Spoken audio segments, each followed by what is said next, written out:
When my daughter-in-law told me to leave my own son's house, I didn't yell. I didn't cry. I just smiled.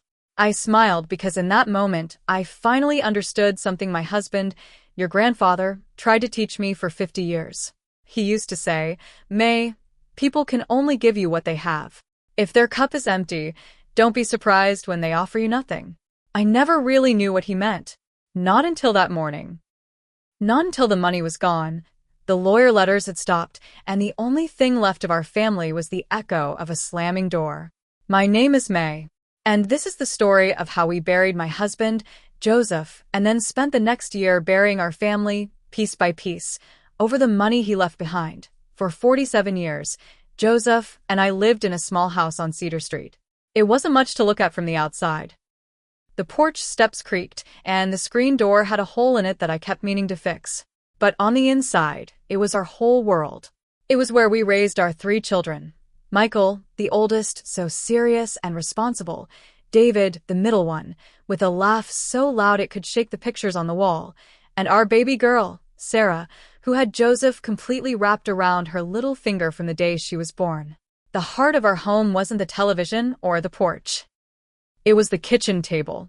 It was a big, heavy oak thing that Joseph's father had built. The wood was scarred and stained. You could see where Michael had carved his initials one bored summer afternoon, and where Sarah had spilled red Kool-Aid when she was 4, leaving a pink ghost of a stain that never quite came out. That table held us up through everything. It held the good meals, the hard homework, the arguments, the silences. It held Joseph's elbows as he read the newspaper every Sunday morning, the pages rustling like falling leaves. And for the last 10 years of his life, it held his illness. It started quietly. A little forgetfulness. Losing his key. Forgetting a name. We laughed it off. Old-timer's disease, he used to joke. But the joke stopped when he got lost walking to the corner store he'd been going to for 30 years. The diagnosis was a hard word, a word that felt cold and sharp in your mouth. Alzheimer's. Those last 10 years were long. They were slow. They were a series of goodbyes to little pieces of the man I loved. First his keys, then his way home, then our names, then my face. But here's the thing about love. It changes. It doesn't end. The Joseph who would hold my hand under the table at church was gone. But a different Joseph was there. A gentle, quiet man who still loved to sit at the kitchen table, just staring out the window at the birds. And we all took care of him. Michael, David, Sarah, and me. We built our lives around that table, and around him. Michael, my oldest, he was the rock. He lived the closest. He'd come by every single evening after work to help me get Joseph into bed. He never complained. Not once. He'd just say, "Hey, pop time to rest," and lift him so gently. I was so proud of him. David lived a few states away. He'd call every Sunday without fail. "Hey, Ma. "How's Pop doing?" he'd ask. And when he could, he'd fly in for a long weekend. He'd bring that loud laugh of his into the quiet house, and for a few days, the place would feel alive again. He'd sit with Joseph for hours, even if Joseph didn't know who he was. He'd just talk to him about his job, his problems, his plans. And Sarah, my Sarah. She was our sunshine. She'd come over with her little ones, my grandbabies. She'd try to get them to sit with their grandfather. They were so young, they didn't understand why he was so quiet. They'd get scared sometimes, and Sarah would get frustrated. Not at them, but at the whole situation. She'd cry in the kitchen with me, her head on my shoulder. "It's not fair, Mama," she'd whisper. And I'd just hold her. She was always my feeler. The one who loved the hardest and hurt. The deepest, that we were a family. A tired, stretched-thin family, but a family. We held together. And through it all, I knew Joseph was proud. Before his mind started to fade, he sat me down at that kitchen table. He had a worn leather notebook in his hands. Our finances. A small pension from his job at the plant, a tiny life insurance policy, and the paid-off house. It wasn't a fortune. It was a life. A simple, hard-earned life. He said to me, "May, this is all I got. It's for you. The house, the little bit of money. It's to make sure you're okay. After I'm gone, you make sure they don't tear each other apart over it. You promise me. You keep the peace." I held his rough hands, and I promised him. I looked him right in his tired eyes, and I said, "Joseph, I promise. We're a family. We're strong. Nothing will tear us apart." I believed it with my whole heart. I was so naive. When Joseph finally passed, it was a quiet October morning. He went in his sleep. It was peaceful. The way the nurses said was a blessing. And it was a blessing for him. For us, it was the moment the world cracked open. The house felt so empty. The silence was so loud it hurt my ears. For 10 years, my days had a rhythm, a purpose, even if that purpose was just sitting with him. Now, there was nothing but the tick of the clock on the mantelpiece. But grief is a strange thing. It doesn't wait. It sits right next to business. The children were wonderful at first. They all came home. The house was full again. Sarah brought food. So much food, I had to clear off the kitchen table just to put it all out. Michael handled the calls, the funeral home, the practical things. He was so capable. David flew in and just held me for a long time. "I'm here, Ma," he kept saying. "I'm here." The funeral was beautiful. The church was full. People said lovely things about Joseph. They talked about his quiet kindness, his strong hands, his love for his family. I sat in the front row between Michael and Sarah, with David right behind me, and I felt, for one last moment, like a solid unit, like a tree with strong roots. Then we came back to the house. We sat around the kitchen table, the same table that had held our joy, our tears, our daily bread.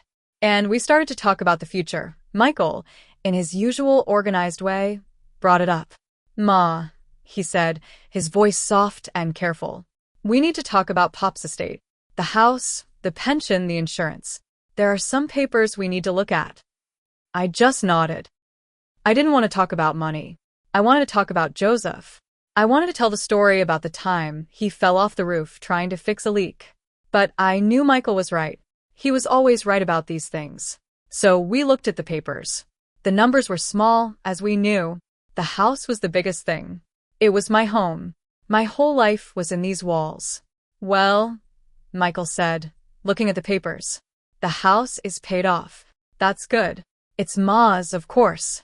That's what Pop wanted." "Of course," Sarah said, stirring her coffee.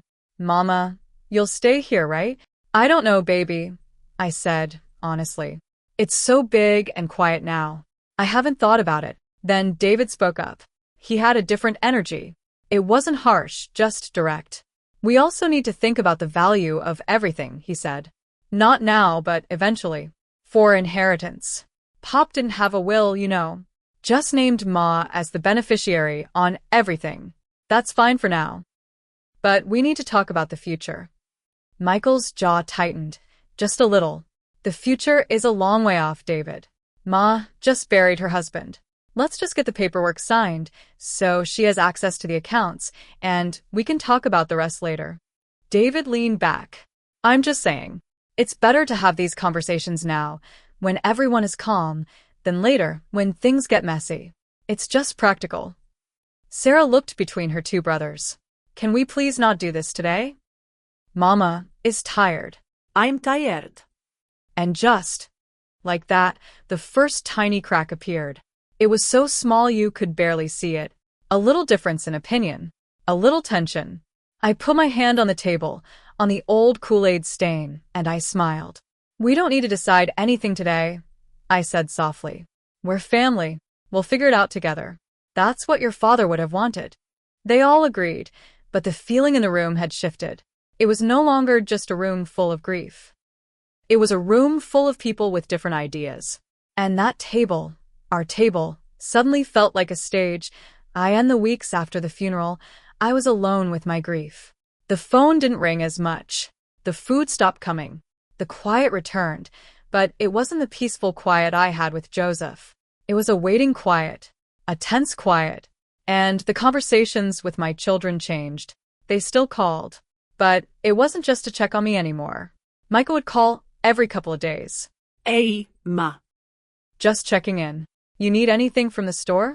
Also, I was thinking, that roof is getting old. We should probably get it looked at. Can't let the house fall into disrepair." It's your biggest asset. Asset. That word. He never used to call my home an asset. It was just home. David's calls had a different tone. Ma. How you holding up? Listen, I've been doing some research online about retirement communities. There are some really nice ones with activities and friends your own age. You might be happier there, and we could rent out the house for some extra income. It's just a thought. A retirement community. Leave my home. The idea made my stomach clench. The garden Joseph planted, the porch he painted, the kitchen table, they wanted me to leave all of it. Sarah was the only one who didn't talk about money.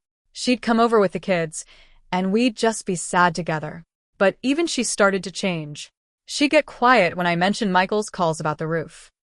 He's always so controlling, she'd mutter. Or when I told her David's idea about the retirement community, she got angry. He just sees dollar signs, Mama. He wants a share now, not later. Don't you see that? Mama, you have to be careful, Sarah said one afternoon, her voice low and urgent. Michael is over here all the time, helping you. He's probably keeping track of every penny he spends on the house. He's going to expect to be paid back from the estate. And David, with all his research, he just wants to liquidate everything. They don't care about you. They care about the money. Sarah, that's not fair, I said, shocked to hear her talk about her brothers that way. They're your brothers. They love me. They're just trying to help in their own way. No, Mama, she insisted, grabbing my hand. They're trying to protect their inheritance. I'm the only one who doesn't want anything. I just want you to be happy. That's why you have to make sure you're protected. You should talk to a lawyer. Get everything in your name, officially. Don't let them push you around. Her words sat heavy in my heart. A lawyer? My own children? This was my family. We didn't need lawyers. We needed each other. The next time Michael came over to fix a leaky faucet, I saw him differently. Was he fixing it out of love, or was he adding it to some mental ledger? When David called to talk about his research, I heard Sarah's voice in my head, telling me he was just after a share. The poison was spreading, and I didn't even know how to stop it.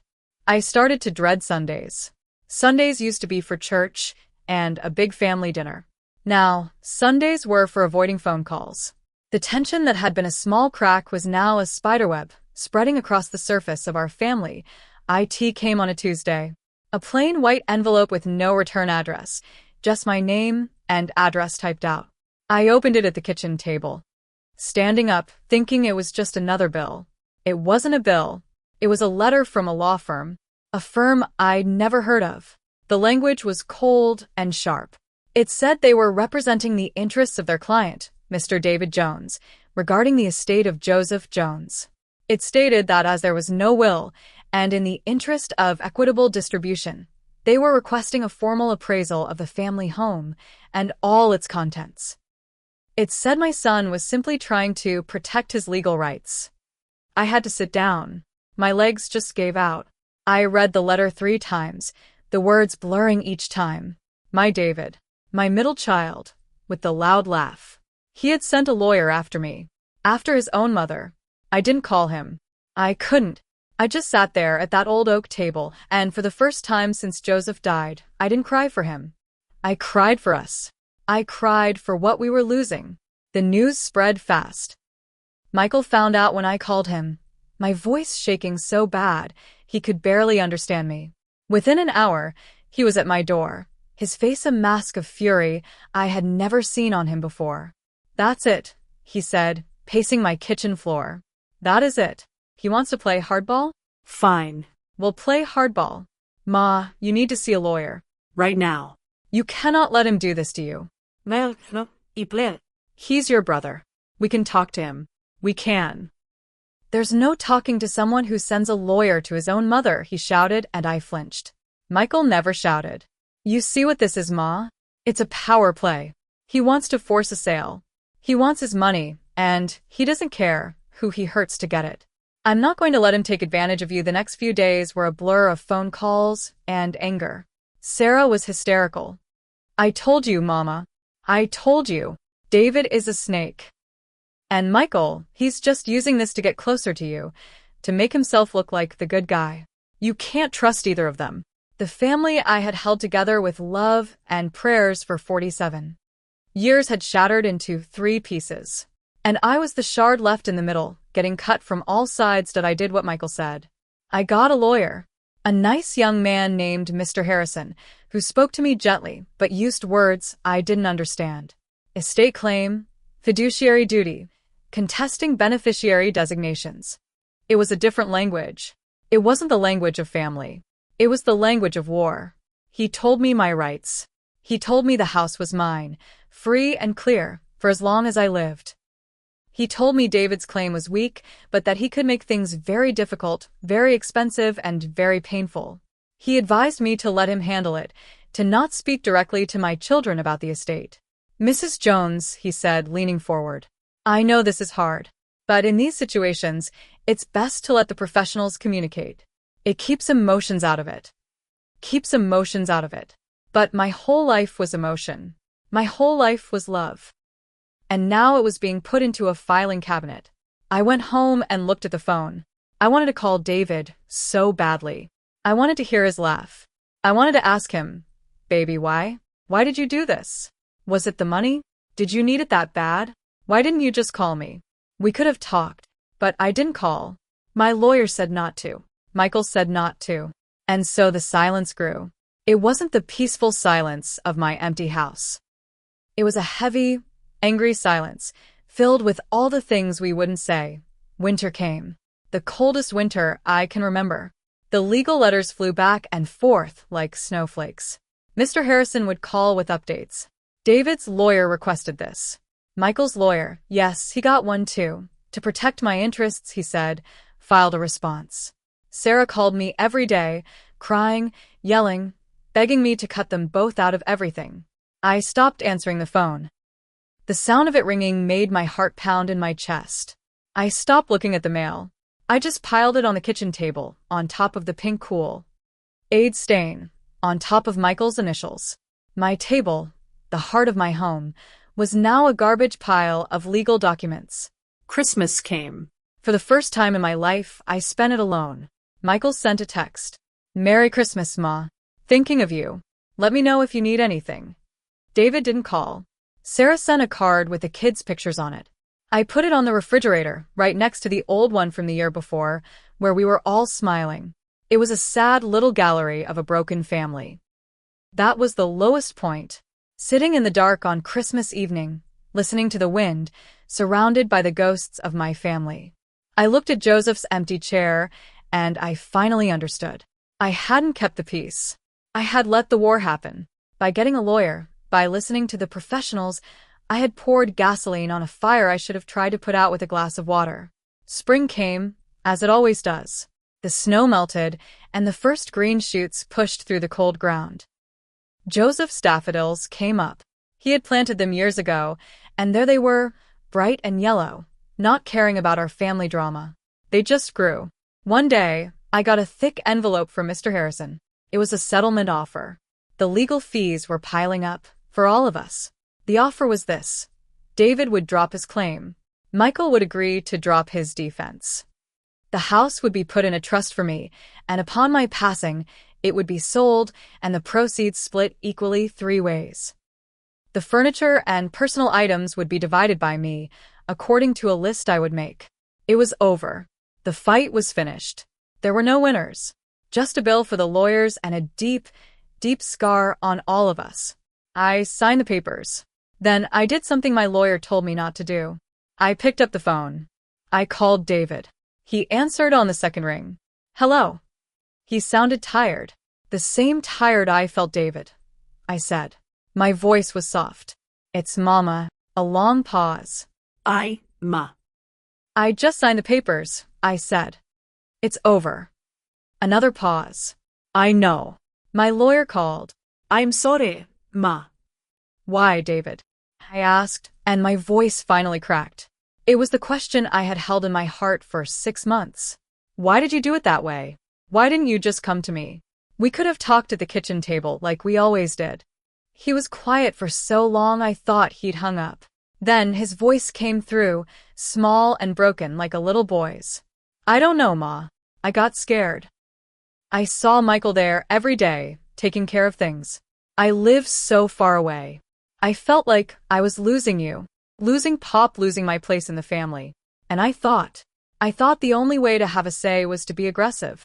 I thought if I didn't fight for what was mine, I'd be left with nothing. Not just the money. My place. My home. I messed up, Ma. I messed up so bad. I closed my eyes. A single tear slipped out. All that pain, all those lawyer letters, all those lonely nights. It all came down to a son who was scared of losing his mother. His cup was empty. He had nothing to give but his fear. Michael was just trying to help me, baby, I said gently. He wasn't trying to take your place. Nobody can take your place. You are my son. We didn't fix everything in that phone call. We couldn't. The wounds were too deep. But it was a start. It was a door opening, just a crack. It's been a year now since the papers were signed. A year of slow, careful steps. We are not the family we were. That family is gone. But a new one is trying to grow, like the daffodils. Michael still comes by to help. He fixed the porch steps last week. The tension is still there sometimes, a ghost at the table. But we're learning to talk about things other than the house. We talk about the garden. We talk about his job. We talk about the weather. David came to visit last month. For the first time since the funeral. He got out of the car and he just stood there for a minute, looking at the house. I went out on the porch and waited. He walked up the steps, and I just opened my arms. He walked into them, and he held me so tight. He didn't laugh his loud laugh. He just cried, quietly, into my shoulder. And I held him like I did when he was a little boy with a skinned knee. He sat at the kitchen table. He saw the pile of legal mail was gone. He saw the table was clean. He ran his hand over the old Kool-Aid stain. "Remember this, Ma," he whispered. "I remember everything," I said. Sarah is still angry. It's going to take her the longest. The hurt went the deepest with her. She feels like her brothers tried to hurt me, and she can't forgive that easily. I'm praying for her.